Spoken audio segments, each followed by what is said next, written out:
या भारताच्या होतात, महाराष्ट्राच्या होतात आणि आपण सगळे लोकशाहीला मानणारे आहोत आणि या लोकशाहीमध्ये आपण सहभाग नोंदवणारे आहोत आणि विचार विनिमय झाला पाहिजे, चर्चा झाली पाहिजे या हेतूनं खरं म्हणजे आपण या ठिकाणी एकत्रित आलेले आहोत. म्हणजे लोकशाहीची चर्चा, निवडणुकांची चर्चा, मुद्द्यांची चर्चा आणि शेवटी एखाद्या निवडणुकीमध्ये एखादा उमेदवार जेव्हा उभा असतो तेव्हा कमी कालावधीमध्ये त्याला अधिकाधिक मतदारांपर्यंत पोहोचायचं असतं या त्या निमित्ताने.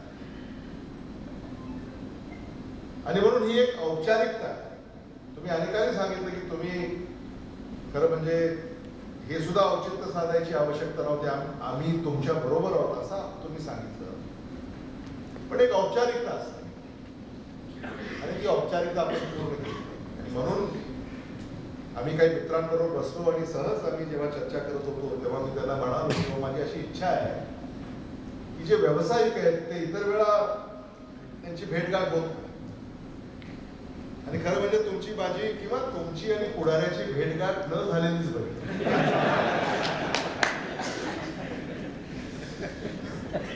कारण व्यावसायिकांची भेट पुढाऱ्यांशी होणं म्हणजे काहीतरी अडचण. भेट नाही झाली तर मग सगळं चांगलं चांगलं. आणि म्हणून आज अनेक दशकं आपली भेट होत नाही. आपली म्हणजे मी आज आहे की अगोदर आदरणीय विलासराव देशमुख साहेब आपले लोकप्रतिनिधी होते, त्या अगोदर आदरणीय शिवराज पाटील साहेब आपले लोकप्रतिनिधी होते. आता त्याच्या मागे मी जात नाही कारण तो काळ मी काही अनुभवलेला नाही, तो ऐकून आहे. आदरणीय केशवराव सोरोने साहेब वगैरे वगैरे. कधीही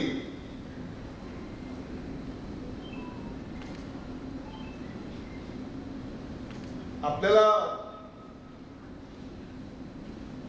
एखाद्या पुढाऱ्याकडं किंवा लोकप्रतिनिधीकडं कारण नसताना हेलपाटे घालावे लागतायत किंवा तुम्हाला उगाच बोलावणं येत आहे असं कधी घडलं नाही. आणि खरं म्हणजे मी ते एखाद्या पुढाऱ्याचं USP मानतो. कारण माझ्या कार्यक्षेत्रातला एखादा व्यावसायिक जर निश्चितपणे त्याचा व्यवसाय करत असेल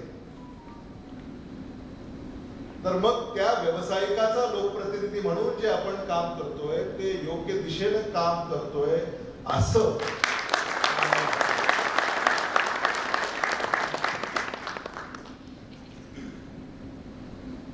आणि लातूर हे जे वाढलं हे काही एकट्या तुकट्याचं श्रेय नाही आहे, आपल्या सगळ्यांचं श्रेय आहे. लोकप्रतिनिधी जर चांगले असते आणि जर लोक कर्तृत्वान नसते तर हे झालं असतं का? नाही. लोक सुद्धा कर्तृत्वान.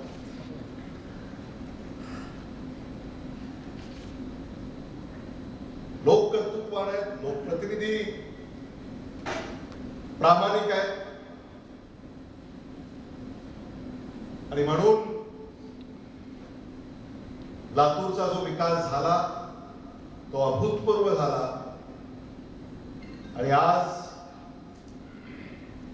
मराठवाड्यामध्ये एखाद्याला कुठं वास्तव्य करायचं स्वप्न पडत असेल तर ते नांदेडला नाही, ते छत्रपती संभाजीनगरला नाही, ते परभणीला नाही, ते हिंगोलीला नाही, ते धाराशिवला नाही, ते जालन्याला नाही, लातूरला.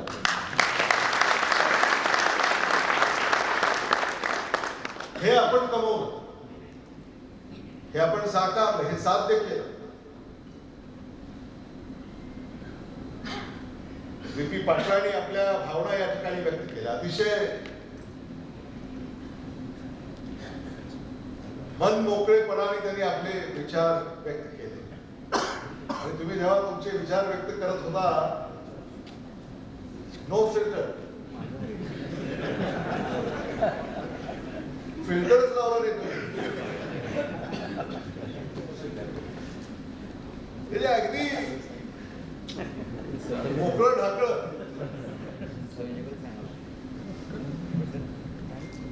त्यांनी अगदी त्यांचे व्यवसाय कुठे हे सांगितलं.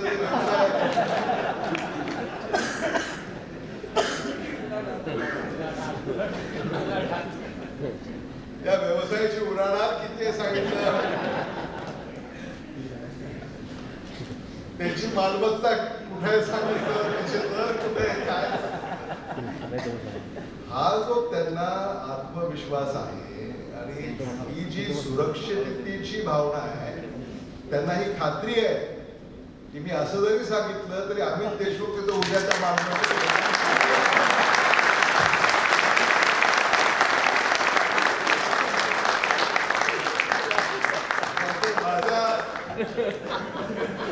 ऐवजी जर दुसरा कोणी असता उद्या बाबळगावला पाटणाला धरून असतो. काल तुम्ही काहीतरी बोलला होता.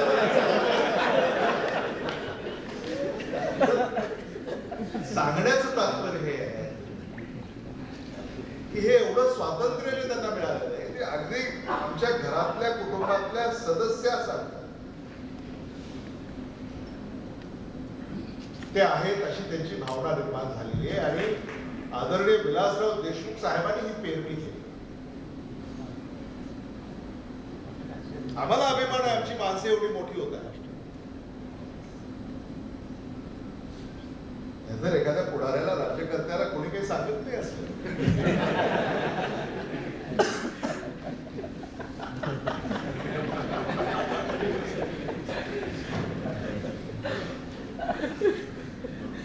आता कसं आहे ते अनेकांनी उदाहरण दिली. लातूर असं आहे आणि मग पुणे असं आहे आणि मग लातूरचं खूप कौतुक केलं त्यांनी.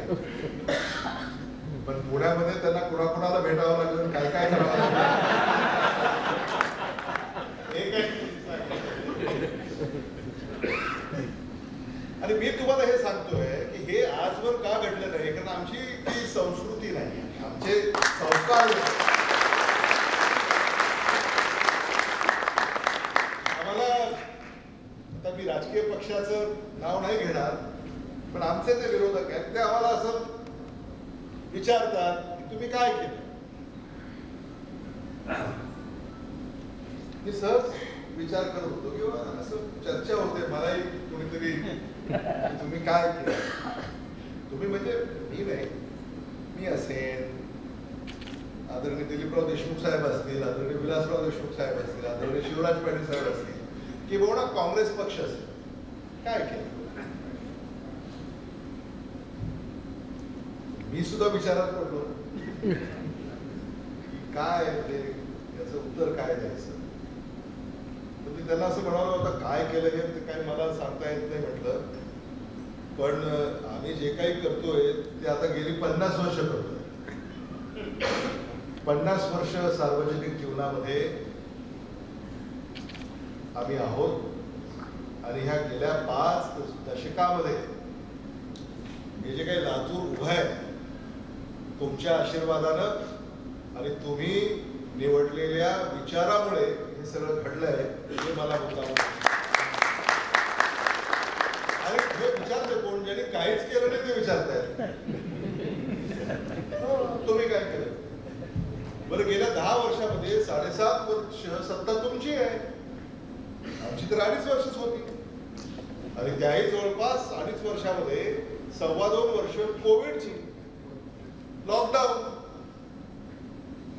आमच्याकडे तर आपत्ती व्यवस्थापनाचंच काम होतं. पण 10 वर्ष, याच्यापैकी 7.5 वर्ष तुमच्याकडे सत्ता होती. आमचा असा प्रश्न आहे की या 7.5 वर्षामध्ये तुम्ही काय केलं. महाराष्ट्राचं जाऊ द्या, लातूरमध्ये काय केलं.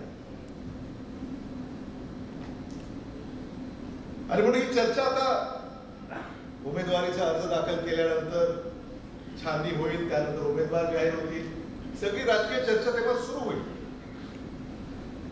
अनेक मुद्दे या राजकीय पटलावर चर्चेला येतील. आम्ही उभे आहोत, भूमिका घेऊन या महाराष्ट्रासाठी लढा उभा करणार. साठले. महाविकास आघाडी म्हणून आमचे अनेक राहुल गांधी आहेत, शरद पवार आहेत, उद्धव ठाकरे आहेत, नाना पटोले आहेत, बाळासाहेब थोरात आहेत, जयंत पाटील आहेत, सुप्रिया सुळे आहेत, आदित्य ठाकरे आहेत, विजय वडेट्टीवार आहेत, बंटी पाटील आहेत, अनेक नेते आम्ही हा लढा उभा केलेला आहे. कारण महाराष्ट्राची ओळख विसरत चाललेली आहे. महाराष्ट्राची सूत्र आता महाराष्ट्राच्या हातामध्ये नाही आहे, ती कुठल्या तरी इतर राज्याच्या हातात. हे आपल्याला पटणार आहे का?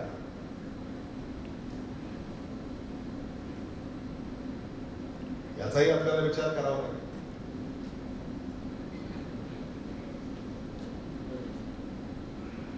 महाराष्ट्रामध्ये एकही उद्योग आता इथे येत नाही. याचं उदाहरण तुमच्या डोळ्यासमोर आहे. म्हणजे जर तुम्हाला मराठवाड्यामध्ये एखादा उद्योग उभा राहिलेला या 10 वर्षामध्ये दिसला नाही,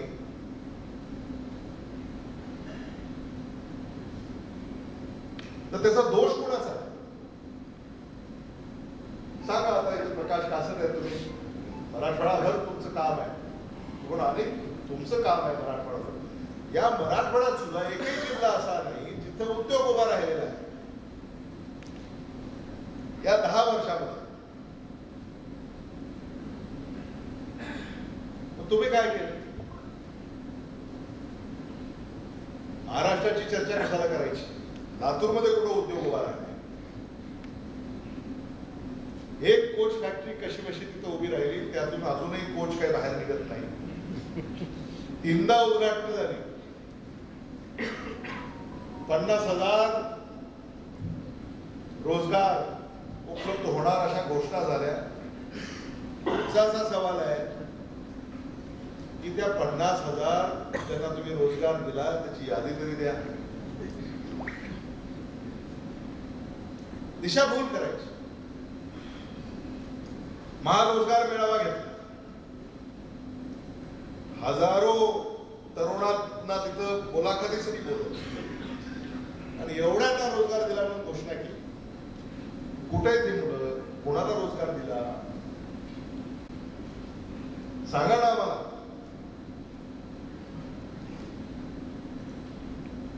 कायदा आणि सुव्यवस्था काय चाललंय? आज माझ्या लातूरकरांना त्रास होतो. कुठल्याही शासकीय कचेरीमध्ये तुम्हाला दाद सहज मिळत. काल परवा माझ्याकडे नागरिक आले. ते म्हणाले मी पोलीस स्टेशनला गेलो फिर्याद घेऊन. त्यांनी मला असं सांगितलं मी फिर्याद घेऊन गेलो होतो तर माझ्यावरच केस दर्ज केली. माझ्यावरच ज्यांनी फिर्याद घेऊन त्याच्यावरच. काय झालं? दलालांचा धुमाकूळ. पोलीस स्टेशन मध्ये फिर्याद नोंदवायची असेल तर पोलीस अधिकाऱ्याला आता भेटायची गरज नाही. पहिल्यांदा त्या दलाला भेटावं लागतं आणि मग तो दलाल ठरवतो की पोलीस स्टेशन मध्ये फिर्याद नोंदवायची का नाही. हे चाललंय लातूरमध्ये. कोणाच्या आश्रयानं चाललंय, कोणाच्या आशीर्वादानं चाललंय, सरकारला कळत नाही. लातूर हा महाराष्ट्राचाच भाग आहे ना. आणि अधिकाऱ्यांना तरी काय आपण दोष देणार?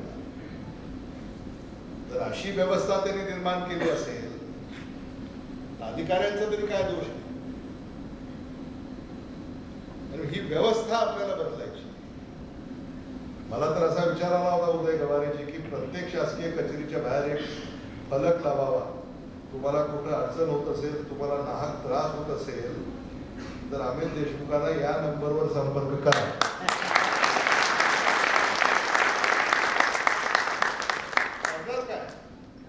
आम्ही तर प्रामाणिकपणे काम करतो. आम्ही तर त्यांना सांगितलेलं आहे पारदर्शकता तुम्ही बाळगा म्हणून. पण तुम्ही आमच्या सामान्य माणसाला जर छळणार असाल आणि तो सामान्य माणूस बिचारा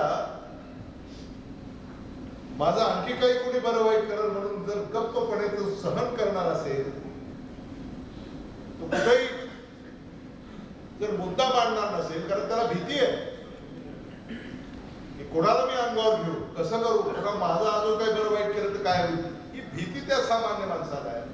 असं नव्हतं प्रकाश कासेंची लातूरमध्ये आता सुरू झालं.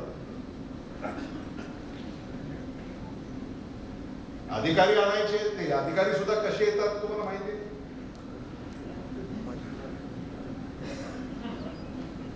आणि मग ते अधिकारी जसे येतात मग ते तसंच काम करतात. हे काँग्रेसच्या काळामध्ये हे नव्हतं, मी एवढंच सांगतो.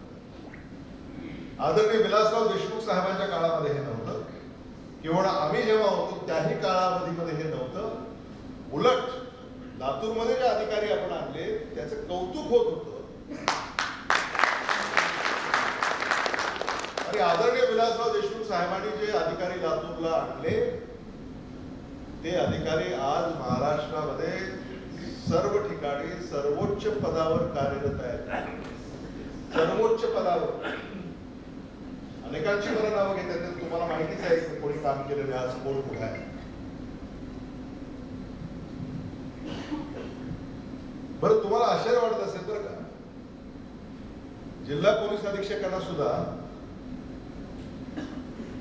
वर्षाला एखादा फोन जातो माझा, वर्षाला एखादा. कोणीतरी घेतलं, काहीतरी सामाजिक अडचण असते. एवढं स्वातंत्र्य जिल्हा पोलीस अधीक्षकांना, आयुक्तांना, जिल्हाधिकाऱ्यांना. पण अलीकडे जी काही सत्ता आणि व्यवस्था आहे त्या अधिकाऱ्यालाही काम करू देत नाही. आणि अधिकारी सुद्धा या लातूरच्या राजकीय संस्कृतीचं कौतुक करतात, कारण शेवटी ज्यानं त्याचं काम केलं पाहिजे.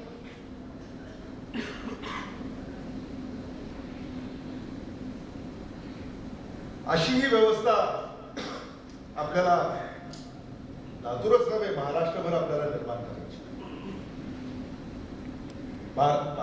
महाराष्ट्रात सुद्धा काय चाललं,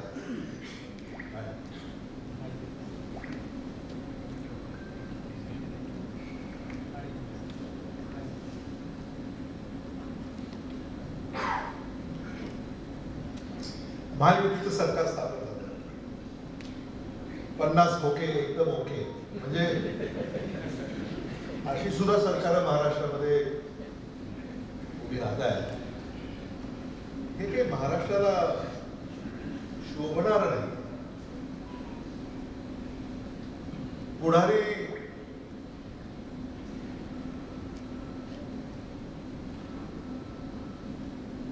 मागे डॉक्टर शिंदे कर्तृत्वानं ओळखले. पुढारी यशवंतराव चव्हाण, वसंतराव नाईक, या तुरे, शंकरराव चव्हाण, शरद पवार, आदरणीय विलासराव देशमुख साहेब, वसंतदादा पाटील कर्तृत्वानं ओळखले जायचे. अलीकडे काय परिस्थिती आहे, टक्क्यांनी ओळखले जाते. टक्क्यांनी ही अवस्था झाली आहे राजकारणाची.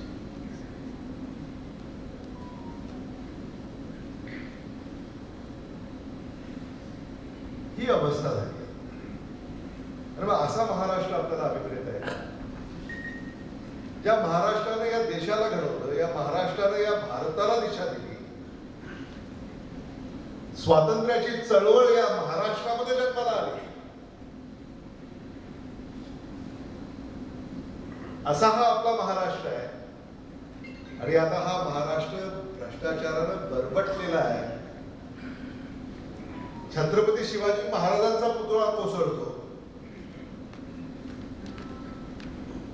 असं उदाहरण जगाच्या पाठीवर कुठेही नाही. पाहायला शोधून की असा एखादा दुसरा पुतळा पडलाय का कुठं, किंवा कोसळलाय का कुठेही सापडणार नाही.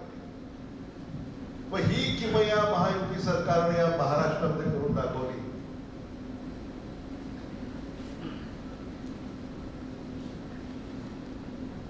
याचाही विचार आपण केला.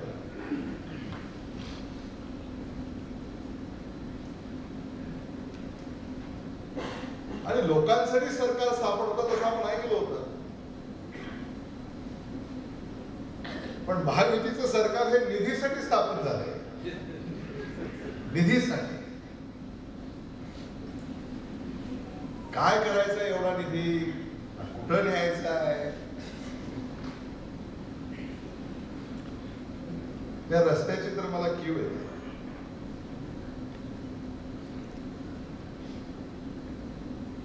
रस्त्याची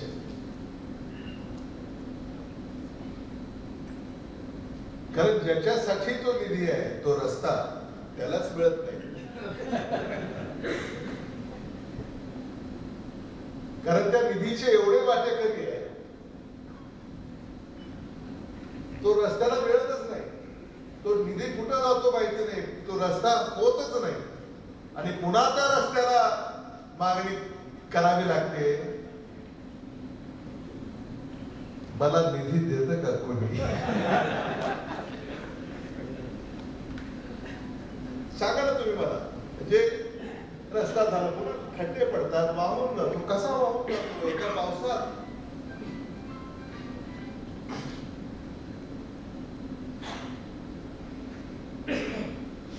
हे असं राज्य घडवायचं आहे का आपल्याला? असं राज्य विकसित करायचं आहे का? बरं, आमचं एक खूप चांगलं आहे पुढाऱ्यांचं, राजकीय पक्षाचं. आम्ही काय सांगतो जाहीरनाम्यामध्ये? आम्ही खड्डे मुक्त रस्ता देणार. बघा बघा, खड्डे मुक्त रस्ता देणार. नुसता रस्ता देणार म्हणत नाही, रस्ता खड्डे मुक्तच असतो ना, त्याला पुन्हा एक विशेष खड्डे मुक्त रस्ता देणार. ही अवस्था झाली आमची. असं म्हणायची गरज नाही ना, खड्डे मुक्त रस्ता देणार. रस्ता आहे तो, त्याच्यात खड्डा नसतोच.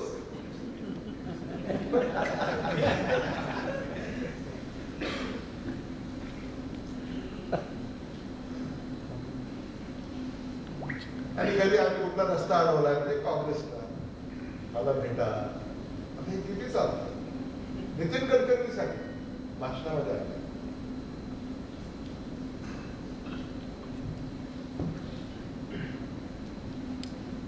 आणि ह्या सगळ्या ही जी संस्कृती आहे किंवा हे राजकारण, पॉलिटिक्स, हे बदलायचं. मी हे तुमच्या पुढे का बोलतोय? कारण तुम्ही ओपिनियन मेकर्स आहात, तुम्ही इन्फ्लुएन्सर्स आहात. आम्ही जो काही संदेश तुम्हाला देतो इथं, तो तुम्ही संदेश पसरवू शकता. हा जो मेसेज आहे, you can spread the message. म्हणून आम्ही पोटतिडकीनं हे या ठिकाणी मांडतोय. आज महाराष्ट्राला, मराठवाड्याला, लातूरला इमानदारीनं लोकांची सेवा करणारे लोकप्रतिनिधी आवश्यक आहेत.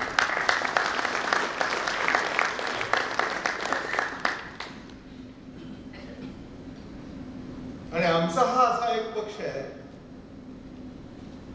की जिथे अजूनही आचारसंहिता आहे, काही मर्यादा आहेत, काही बंधन आहेत, काही चौकट आहे, एक रचना आहे.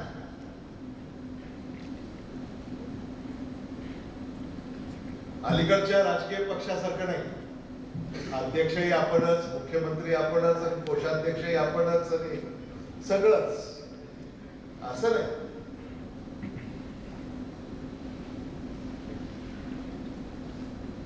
आणि म्हणून या राजकारणाच्या पाठीशी आपल्याला राहायचंय का, हा विचार आपण केला पाहिजे आणि नव्या विचाराला आपण स्वीकारलं पाहिजे.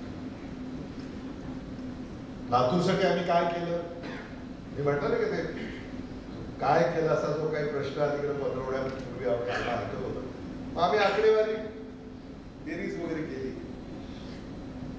तर लातूर शहर विधानसभा मतदारसंघामध्ये मी 2.5 वर्ष जेव्हा महाविकास आघाडीमध्ये मंत्री होतो आणि त्यानंतर आमदार, तर आपल्या जिथं हे जे काही विधानसभा क्षेत्र आहे त्याचं लोकप्रतिनिधित्व मी आपल्या आशीर्वादामुळे करतोय.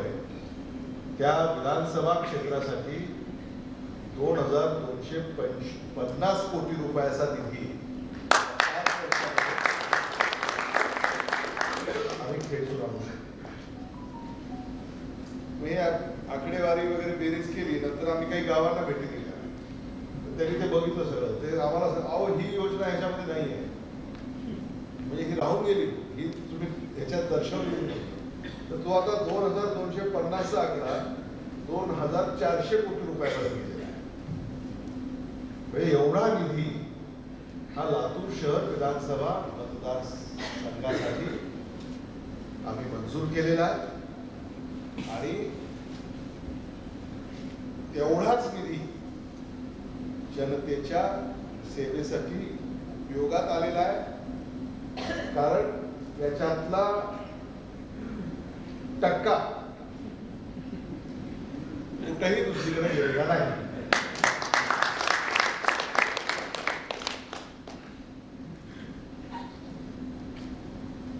$2400 crores हे आम्ही आपल्यासाठी करू शकतो. 2019 ते 2024, 2024 ते 2029 काय करायचं या सूचना देखील आम्ही आपल्याकडनं घेतो. शेवटी लातूर सिटी अजेंडा 2024 आम्ही आठवड्याभराने प्रसिद्ध करू आणि आम्ही जाहिरात सुद्धा दिली. QR कोड दिला होता आपल्याकडे, त्या QR कोड वरून तुम्ही आम्हाला संदेश देऊ शकता. पण मी आज जाहीर आव्हान करू इच्छितो, जी संयोजन समिती आहे त्यांना देखील माझी अशी विनंती आहे की आपल्यापैकी कोणाच्याही काही सूचना लातूर शहर विधानसभा, लातूर जिल्हा, मराठवाडा, महाराष्ट्र याच्यासाठी काही असतील तर त्याचं स्वागत आहे. कारण आम्हाला लोकाभिमुख जाहीरनामा महाविकास आघाडीला मतदारांच्या समोर आणायचा आहे आणि त्यासाठी आपल्या अमूल्य सूचना या आपण आम्हाला द्याव्या ही देखील विनंती या निमित्तानं मी आपल्याला करू इच्छितो.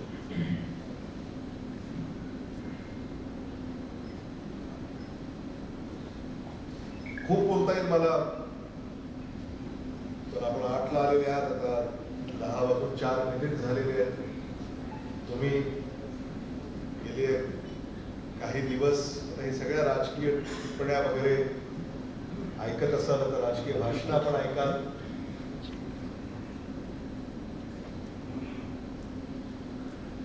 आणि आपण सगळ्यांनी जो काही इथं विचार मांडला किंवा जे समर्थन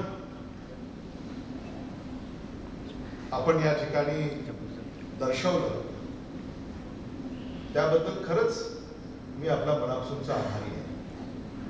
डॉक्टर शिवाजी काळगे काही महिन्यापूर्वी देशाच्या सार्वत्रिक निवडणुका लागल्या आणि त्याच्यामध्ये त्यांना भारतीय राष्ट्रीय काँग्रेस पक्षाने संधी दिली. आपण आशीर्वाद दिला, ते निवडून आले.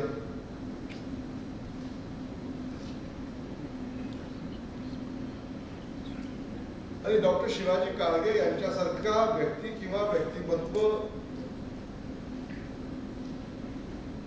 जे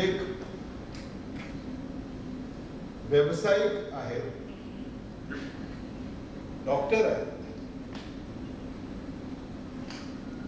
तुमच्यापैकी प्रत्येकाला असं वाटलं की ही व्यक्ती लोकसभेमध्ये जाऊ शकते असं वाटलं तुम्हाला? अनेक वर्ष तुम्हाला हे वाटत होतं. मलाही असं वाटलं की डॉक्टर शिवाजी काळगे ही व्यक्ती लोकसभेमध्ये जाऊ शकते आणि आपण मिळून तो निर्णय घेतला. आणि अतिशय अराजकीय पार्श्वभूमीची, म्हणजे त्यांच्या व्यक्तिगत, त्यांच्या कुटुंबाची राजकीय पार्श्वभूमी आहे, पण ते व्यावसायिक वैद्यकीय पेशा आणि अराजकीय पार्श्वभूमी त्यांची. आणि आपण सगळ्यांनी मिळून प्रयत्नांची पराकाष्ठा केली आणि मतदारांनी त्यांना निवडून दिलं. सांगण्याचं हे तात्पर्य आहे की राजकारणामध्ये काम करत असताना we keep a open mind.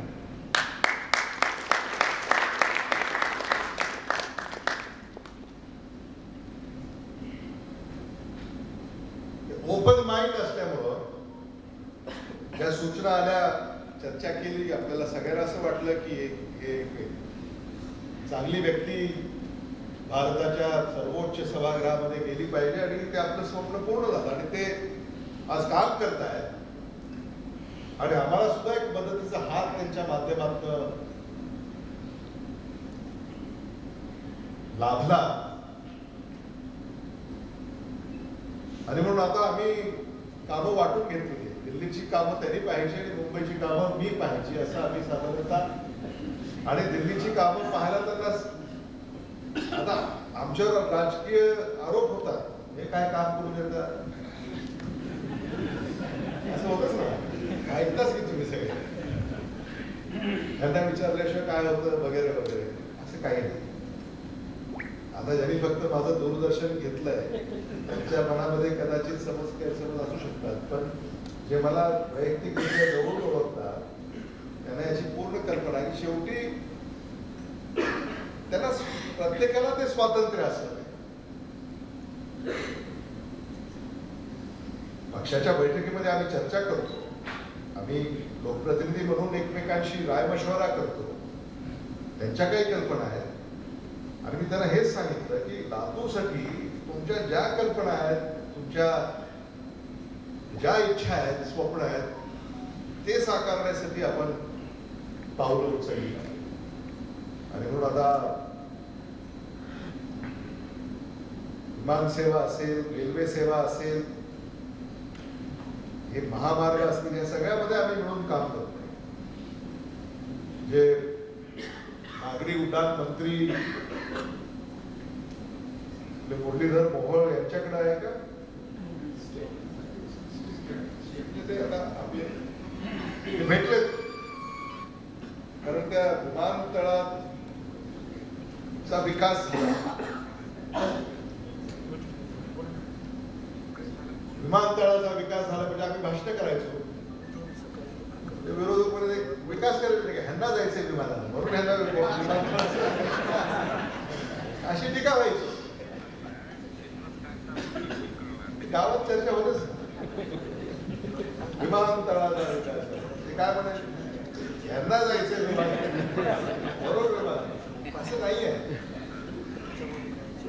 आता मी उद्योग मंत्र्यांची अनेकदा चर्चा केली, उद्योग सचिवांशी चर्चा केली, लातूरला तुम्ही का उद्योग पाठवत नाही, ज्याला पाणी कमी लागतं असे उद्योग का नाही वळवत लातूरला. ते म्हणाले आमची इच्छा आहे पण उद्योजकच लातूर किंवा बीड उस्मानाबाद येऊ इच्छित नाहीत, दळणवळण अजून सक्षम झालेलं नाही. आता काही उद्योग काय करतात, आता तुमच्यापैकी अनेक व्यावसायिक आहेत, इथे एखादी फ्रँचायझी जरी यायची असेल तो काय म्हणतो इथे एअरपोर्ट आहे का, म्हणजे एअरपोर्ट नाही तर ही फ्रँचायझी इथे चालणार म्हणतात की.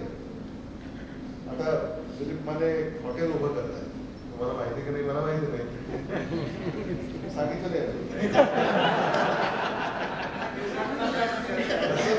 आता व्यावसायिक मित्रांना सांगितलं नाही तुम्ही हे तुमचे कस्टमर आहेत तर ते हॉटेल उभं करताय, सुरू करतील काम काही महिन्यांमध्ये आणि त्या सगळ्यांचा आनंद आहे की हॉटेल उभं करताय.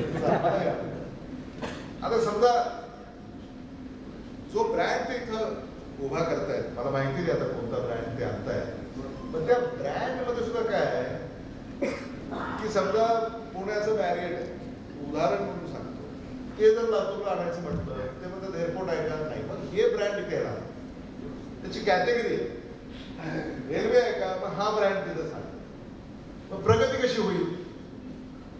आपल्या लातूरला मला आठवतंय आदरणीय विलासराव देशमुख साहेबांनी आणि डॉक्टर चिंते तुम्हाला याची कल्पना असेल की इथं बस डेपो व्हावा म्हणून इथं आंदोलन झालं लातूरमध्ये, म्हणजे हा काळ सुद्धा लातूरनं पाहिलेला आहे.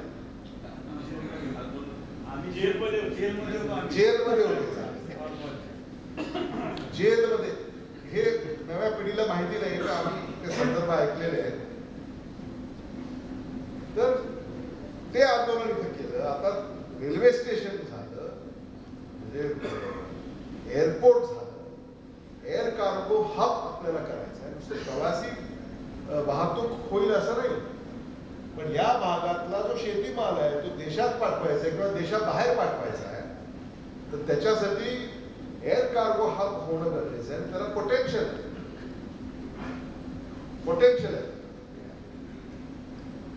आणि मुरलीधर मोहोळ हे मंत्री आहेत केंद्रामध्ये, डॉक्टर शिवाजी काळगे त्यांना भेटलेलेच आहेत, ते माझेही चांगले मित्र आहेत.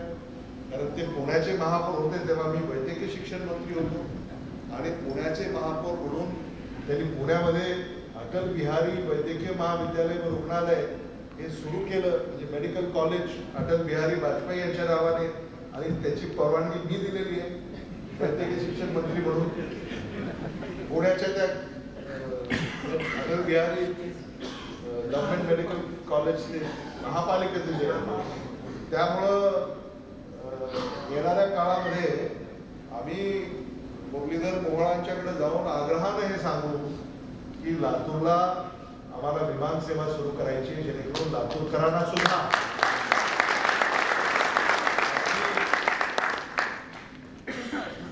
परवडणाऱ्या दरामध्ये देशामध्ये त्यांना हवाई सफर करता येईल. तरच व्यवसाय वाढेल, उद्योग वाढेल, व्यापार वाढेल. हे मला मुद्दामून या ठिकाणी सांगायचं. आज विमानतळ कुठं नाही हो, बिदरला सुरू झालं, गुलबर्ग्याला सुरू झालं, नाशिकला सुरू झालं, शिर्डीला सुरू झालं, सोलापूरला सुरू होत आहे, नांदेडला सुरू झालं. आणि म्हणून लातूर हे धाराशिव, बीड आणि लातूर या 3 जिल्ह्यासाठी एक हे चांगलं केंद्र आहे. आणि मला खात्री आहे की आदरणीय विलासराव देशमुख साहेबांनी विमानसेवा सुरू केली होती, पण ती काही कारणामुळे ती नाही टिकली. पण मला आता खात्री वाटते की आता विमानसेवा जर लातूरमध्ये सुरू झाली तर ती व्यवस्थित चालेल, त्याला प्रतिसाद चांगला मिळेल आणि कसलीही अडचण येणार नाही असं मला स्वतःला वाटतं.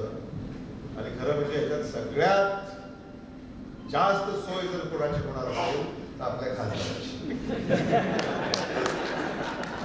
त्यांना दिल्लीला जावं लागतं आता ते काय डिफेन्स कमिटी, एनर्जी कमिटी, त्या बैठका आठवड्याला असतात, अधिवेशन असतं. नाही तर त्यांना पुण्याहून विमान धरा, संभाजीनगरहून धरा, हैदराबादहून धरा वगैरे खूप धावपळ त्यांची व्हायला लागली. आणि म्हणून तुम्हाला असं वाटत असेल विमान सेवा माझ्यासाठी नाही,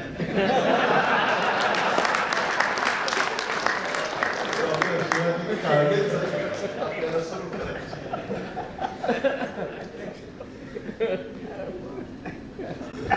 ह्या सगळ्या प्रवासामध्ये आपण आजवर एकत्र राहिलेले आहोत आणि या पुढच्या प्रवासामध्ये सुद्धा आपल्याला एकत्रच राहायचं आहे. आणि जसं तुम्ही म्हणाला की नगराचं महानगर झालं, आपण उघड्या डोळ्याने पाहिलं. मला तर तोही काळ काही लोक सांगतात की आपला तालुकाच औसा होता आणि जिल्हा बिदर होता प्राचीन काळात. बघा काळ कसा बदललेला आहे. आता औसा तालुका आहे, लातूर जिल्हा झाला, रत्नापूर, लाचनूर अशी अनेक आपल्या लातूरची नावं प्राचीन काळामध्ये होती.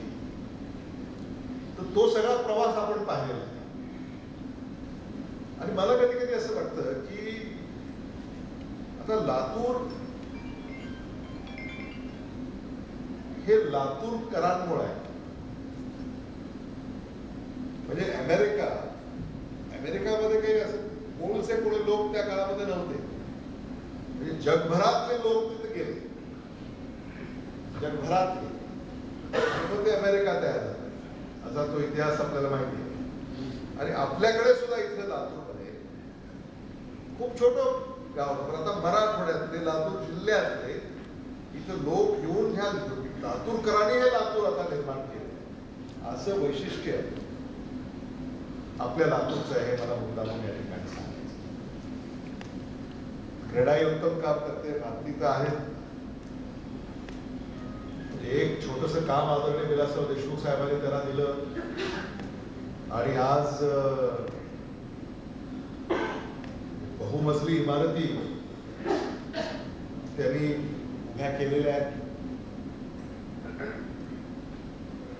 ह्या सगळ्या म्हणजे म्हणजे स्टोरीज आहेत ह्या, सक्सेस स्टोरीज.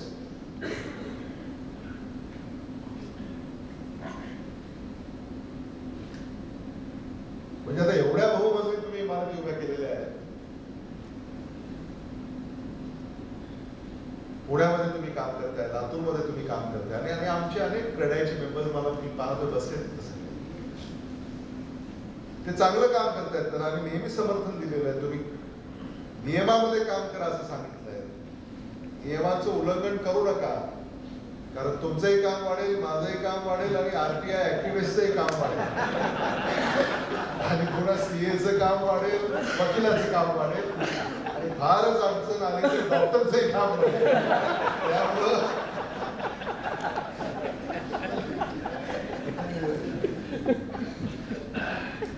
सगळ्यांना जर व्यवसाय एखादा जर सुखरूप हा व्यवसाय करायचा असेल आणि शांत झोप लागायची असेल तर सगळं नियमात करावं. काय म्हणजे ते मधल्या काळामध्ये ते झालं थोडस वाढवून बांधायचं वगैरे, काय होतंय काय नाही.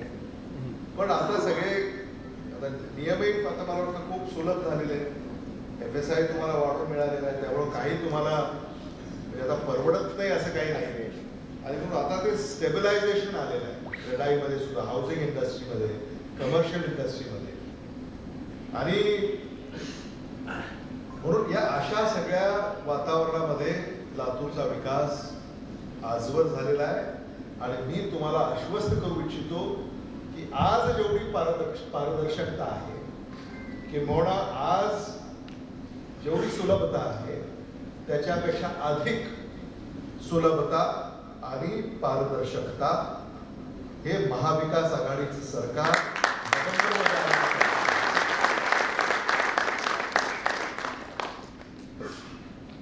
आणि कसलीच काळजी नसावी. हा एक आहे, आता एक असतं की कसं भेटायचं, संपर्क कसा करायचा वगैरे वगैरे असं काहीतरी असतं. तर त्याच्यामध्ये देखील आम्हाला कोणी सुचवलं जनता दरबार घ्या. तर तुम्ही काही जनता दरबार मध्ये येणारे नाही का? आणि म्हणून आपल्यासाठी सुद्धा सोयीनं कसं संपर्क, आपल्याला कसं कोणालाही अडचण येऊ शकते किंवा काही भेटायचं असतं, बोलायचं असतं, तशी वेळ येणार नाही याची आम्ही आधीच काळजी घेऊ.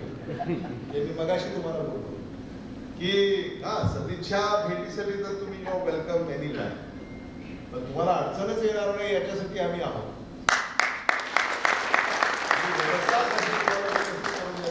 तुम्हाला कोणालाही भेटायची गरज नाही. हा कधी कुठं तुम्हाला कोणी त्रास देत असेल, तुम्हाला माझ्याकडे येण्याची व्यवस्था असली पाहिजे. आणि मग ही जी मंडळी इथं आहे आमच्या संपर्कात असतात. जास्तीचा समोर बरेच लोक आहेत, तुम्ही त्यांचे मित्र आहात. त्यामुळे मला या मित्रांना हे सांगायचं आहे, तुम्ही उद्या त्यांना काही जर अडचण असेल, त्यांना तातडीनं आम्हाला बोलायचं असेल, तर तुम्ही ते चॅनल म्हणून तुम्ही ती भूमिका वठवली पाहिजे, हे मला इथं सांगायचं आहे. नाही तर काय होतं की डॉक्टर कल्याण बर्मदेचीच ओळख आहे माझी, नाही मी काय करू कसं करू असं नाही. डॉक्टर कल्याण बर्मदेंना जेवढे ओळखतात किंवा त्यांचे जे मित्र आहेत ते आमचे मित्र आहेत. ही अशी आपली कौटुंबिक अशी व्यवस्था आहे. आणि म्हणून या सगळ्या याच्यामध्ये मला असं वाटतं की आणखी ह्याच्यामध्ये आपल्याला कशा सुधारणा करता येतील, हे अंतर आणखी कसं कमी करता येईल, हे देखील आम्ही जाणीवपूर्वक याच्यावर काम करणार आहोत. त्यामुळे ती सुद्धा शंका बाळगायचं काही कारण आहे असं मला वाटत नाही. आणि माझ्याबद्दल आता तुमच्या मनामध्ये किती समज गैरसमज बहुतेक कमी झालेत, आता पूर्वी खूप होते. आणि एका शायराने असं म्हटलंय आणि ते लागू होतं माझ्यासाठी असं मला वाटतं, मैं उसका ही जिम्मेदार हूं जो मैंने कहा है, मैं उसका ही जिम्मेदार हूं जो मैंने कहा है, जो तुमने समझा है उसका जिम्मेदार मैं नहीं.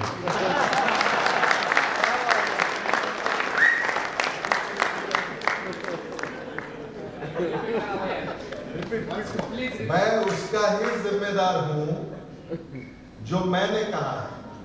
मैं उसका ही जिम्मेदार हूं जो मैंने कहा है।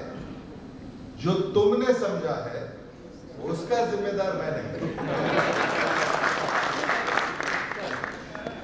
त्यामुळे आपल्यामध्ये अंतर पडावं, आपल्यामध्ये समज गैरसमज वाढावेत किंवा निर्माण व्हावेत असा प्रयत्न अनेक जण करत असतात आणि ते जे प्रयत्न करत असतात ते सुद्धा माझे मित्रच आहेत. हे खरं बरं का? त्यांचे सुद्धा माझे अतिशय उत्तम संबंध आहेत. पण अडचण अशी आहे की त्यांना त्यांची भूमिका बजावावी लागते, मला माझी भूमिका बजावावी लागते आणि म्हणून आपापली भूमिका सगळे बजावत असतात. त्यामुळं आपल्यामध्ये कोणीतरी असं काही अंतर निर्माण करण्यासाठी कोणी जर प्रयत्न करत असेल तर एवढं नक्की तुम्ही लक्षात ठेवा, तो जरी सकाळी तुम्हाला काही सांगत असला रात्री त्याचा फोन मला मात्र येतो.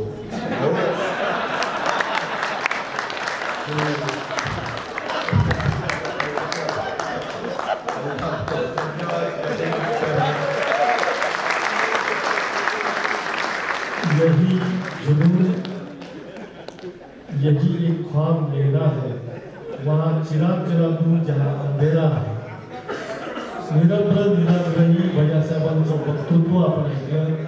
कर्तृत्व उभा महाराष्ट्र पाहतोय, नेतृत्व जपण्याचं काम मात्र तुमचं आमचं आहे. महाराष्ट्राचं वैभव पुनर्जीवित करण्याची हीच ती वेळ आहे. म्हणून keep your minds open on 20 November. Deepavali आता काही दिवसावर आलेली आहे, त्यामुळं हे औचित्य साधून आपल्या सगळ्यांना, माझ्या आणि माझ्या सगळ्या सहकार्याच्या वतीनं दीपावलीच्या मी लाख लाख शुभेच्छा व्यक्त करतो. सुखाची, समाधानाची, समृद्धीची जावो याच ईश्वरचरणी प्रार्थना करतो आणि येणारा नवसाल सुद्धा आपल्याला अतिशय भरभराटीचं जावं या सदिच्छा देऊन मी थांबतो. धन्यवाद. सर्व मान्यवरांना विनंती आहे की स्नेह भोजनाचा आस्वाद घेतल्याशिवाय कुणी हॉल सोडू नये. निर्लेप व निर्भेद स्नेहचिंतन मंथन झाले असे गृहीत धरून समारोपाच्या शब्दांसाठी मी आमंत्रित करतोय डॉक्टर कल्याण मलमते. मी आजच्या जनसंपर्क अभियान अंतर्गत स्नेह बैठकीला मार्गदर्शन केलेले अमित विलासरावजी देशमुख साहेब व डॉक्टर शिवाजी कागे सर यांचे विशेष आभार मानतो व समोरील डॉक्टर असोसिएशनचे पदाधिकारी, सदस्य, विधिज्ञ, architectures, engineers, contractors, CREDAI, interior decorator, chartered accountants व कर सल्लागार संघटनेचे जे सदस्य आज इथे आले त्यांचे विशेष आभार मानतो. मी डॉक्टर गिरीश कोरे विशेष आभार सूत्रसंचालन करणारे आपले डॉक्टर गिरीश कोरे सर यांचे विशेष आभार मानतो आणि कार्निवल टीम व ऑडिओ व्हिज्युअल टीमचे मी विशेष आभार मानतो. या व्यतिरिक्त आपणा सर्वांसाठी सुरुची भोज मागच्या बाजूला व्हाईट हाऊसमध्ये आहे, त्याचा आस्वाद घ्यावा.